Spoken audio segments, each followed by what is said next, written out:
जब जब ये क्वेश्चन एग्जाम में आता है, स्टूडेंट्स इस क्वेश्चन को सॉल्व करने के पहले काफी देर सोच में ही पड़े रहते हैं। क्या करें, इसको सॉल्व कैसे करें, शुरुआत कैसे करें, इसकी स्टार्टिंग क्या होगी। बच्चों देखो, यहाँ a N is equal to 4, d is equal to 2, s N is equal to -14 और एन और ए की वैल्यू यहाँ पूछ ली गई है। ठीक है, अब यहाँ एन और ए फाइंड करने के लिए बच्चों हमें जनरली क्या करना होगा, ए एन और एस एन के बीच में एक रिलेशन बैठाना होगा। ए एन और एस एन के बीच में एक रिलेशन बैठाना होगा। तो सबसे पहले तो हम ये देख लेते हैं कि S N is equal to क्या होगा। एस एन होगा हमारा n/2 a plus A N is equal to -14। अब बात आती है कि सर आपने n/2 upon 2a plus n-1 into D का यूज क्यों नहीं किया। बच्चों जब हमारे पास ए एन की यानी कि लास्ट टर्म की वैल्यू हो तो ऐसी कंडीशन में हम लोग जनरली इसी फॉर्मूले का यूज करते हैं, n/2 a plus A N is equal to S N. ठीक है, तो हम क्या करने जा रहे हैं, ध्यान से देखो बच्चों, ये हो जाएगा n/2 और यहां हो जाएगा हमारे पास a, क्योंकि हमें a फाइंड करना है कि नहीं। a तो फाइंड करना है तो a की तो वैल्यू हम पुट कर नहीं सकते, ए एन की वैल्यू जरूर हम पुट कर सकते हैं, that is 4 is equal to -14। So n a plus 4 is equal to -28। This is the first equation.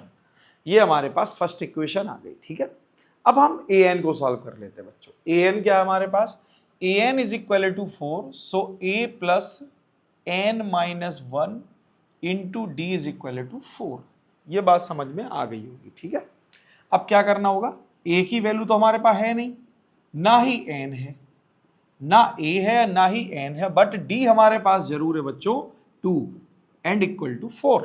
मतलब हमारे पास d है तो हम d की वैल्यू पुट कर दिए। So a is equal to या a plus 2n-2 is equal to 4।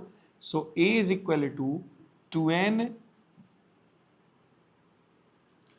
4 minus 2n plus 2। So a is equal to बच्चों हमें मिल जाएगा 6 माइनस 2n। ये हो गई हमारी सेकेंड इक्वेशन। अब बच्चों हम a की वैल्यू सेकेंड इक्वेशन से फर्स्ट इक्वेशन में पुट कर देंगे, है कि नहीं। तो ये हो जाएगा हमारे पास n, a की वैल्यू क्या है 6 minus 2n plus 4 is equal to -28।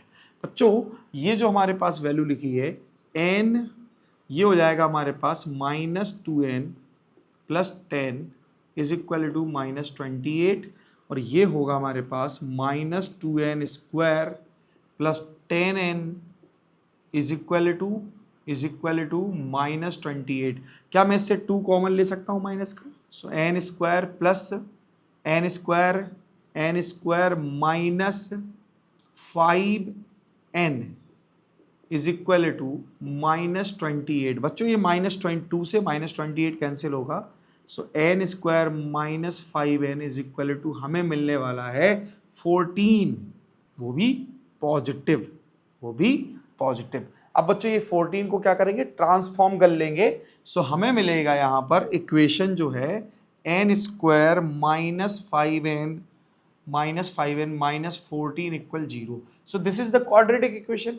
Generally जब भी हम n फाइंड करते हैं ना बच्चों एस एन के थ्रू, तो हमें n स्क्वायर मतलब हमें क्वाड्रेटिक फॉर्म मिलती है। ठीक है, तो क्वाड्रेटिक फॉर्म मिलती है तो क्वाड्रेटिक इक्वेशन सॉल्व करना बहुत अच्छे से आना चाहिए। या तो आप क्वाड्रेटिक फॉर्मूले का यूज कर लो या डायरेक्ट आपको उसके फैक्टर आने चाहिए। सो 14 के ऐसे फैक्टर क्या है कि सब्ट्रैक्ट करने पर हमें 5 मिल जाए, 7 2 जा 14। So n square minus 7n plus 2n minus 14 is equal to 0। n common लेते हैं तो n minus 7 plus 2 n minus 7 is equal to 0। बच्चों ये याद रखना, ये जो दोनों ब्रैकेट है ना ये एक जैसे होंगे, सेम होंगे हमेशा, ये कभी डिफरेंट हो ही नहीं सकते। अगर ये डिफरेंट ब्रैकेट मिले आपको तो ये सोच लेना कि आपके क्वेश्चन में कोई ना कोई फॉल्ट वो आ चुकी है, रॉन्ग हो गया है क्वेश्चन। तो इन दोनों के दोनों फैक्टर्स को सेम करके देखना है। यहां हमें मिलेगा n-7 और ये मिलेगा n+2 is equal to 0, so n-7 is equal to 0 and n+2 is equal to 0, n is equal to 7 and n is equal to बच्चों व्हाट -2। देखो n की वैल्यू कभी नेगेटिव नहीं हो सकती, it is always natural number. ठीक है, counting number तो हमारा नेचुरल नंबर ही होता है ना, और टर्म हमारा 1 से ही शुरू होगा, first term, second term, third term, fourth term, fifth term. ये कभी ना तो नेगेटिव में हो सकता है, ना ही डेसिमल में, ना फ्रैक्शन में, ये बात याद रखना। सो n की वैल्यू बच्चों हमारे पास क्या आ गई 7। अब हमें फाइंड करना है a, तो हमारे पास इक्वेशन नंबर सेकंड पर हम a की वैल्यू फाइंड कर सकते हैं 6 - 2 × 7 and 6 - 14, so a is equal to -8, -8। So n आ गया हमारे पास 7 एंड a आ गया हमारे पास -8। सो बच्चों इसका आंसर भी आ गया है। आशा है कि आपको ये सॉल्यूशन क्लियर हो गया होगा। अगर बच्चों इसका सॉल्यूशन आपको क्लियर हुआ है तो वीडियो को लाइक करें, चैनल को सब्सक्राइब करें, साथ ही साथ बेल आइकन को जरूर दबा लें ताकि बच्चों आपको ऐसे ही क्वेश्चन, और साथ ही साथ बच्चों कमेंट करके जरूर बताएं कि आपको मेरे पढ़ाने का मेथड कैसा लगा। अगर आपको वाकई में मेरे पढ़ाने का तरीका सही लगता है तो बच्चों थम्स अप जरूर करें। Thank you.